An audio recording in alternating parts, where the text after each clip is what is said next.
ओम नमो भगवते वासुदेवाय।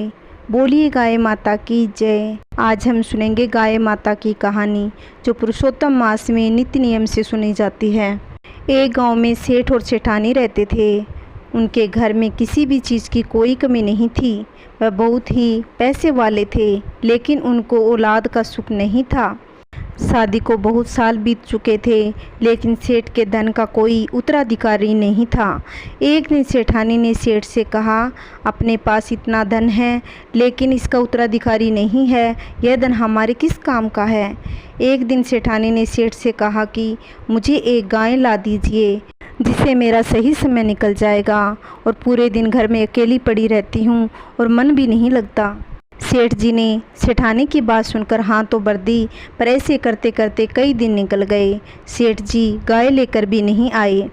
एक दिन सेठानी सुनार के पास गई और एक चांदी की गाय बनवा लाई। सेठानी गाय को घर लाकर नियम के साथ पूजा पाठ करती और कहानी कहती और सुनती। गाय माता को भोग लगाती, फिर खुद खाना खाती। ऐसे करते हुए सेठानी बहुत खुश रहने लगी। ऐसे करते करते एक साल बीत गया। सेठानी ने सोचा कि अब मुझे गाय माता का उद्यापन करना चाहिए। सेठानी ने सेठ से कहने लगी कि मुझे गाय माता का उद्यापन करना है, आप ब्राह्मण को अपने घर खाना खाने के लिए निमंत्रण दे आओ। तब सेठ एक योग्य ब्राह्मण के पास जाकर बोला कि मेरी पत्नी गाय माता का उद्यापन करेगी। ब्राह्मण ने सेठ जी की बात सुनकर हाँ तो भर दी।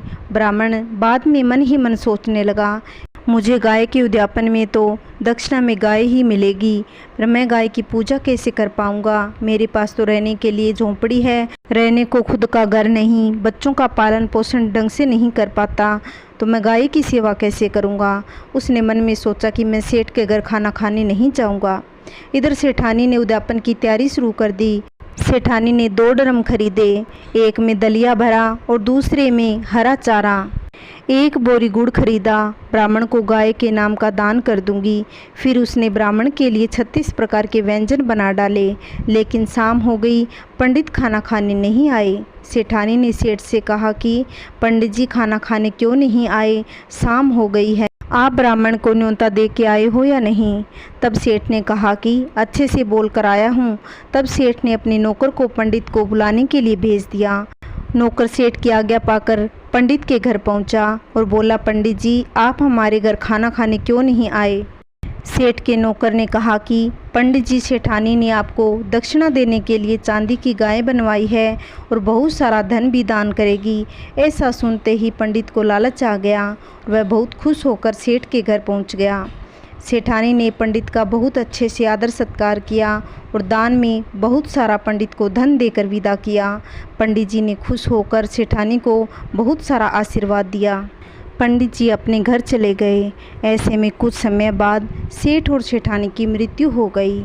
जब यम मार्ग वैतरणी नदी आई तो सेठानी ने आंखें बंद करके गाय माता का ध्यान किया। उसी समय उसके सामने चांदी की गाय माता आ गई। सेठानी ने सेठ से कहने लगी कि आप गाय माता की पूंछ पकड़ लीजिए, हमें वैतरणी नदी पार करनी है। दोनों ने गाय माता की पूंछ पकड़ ली।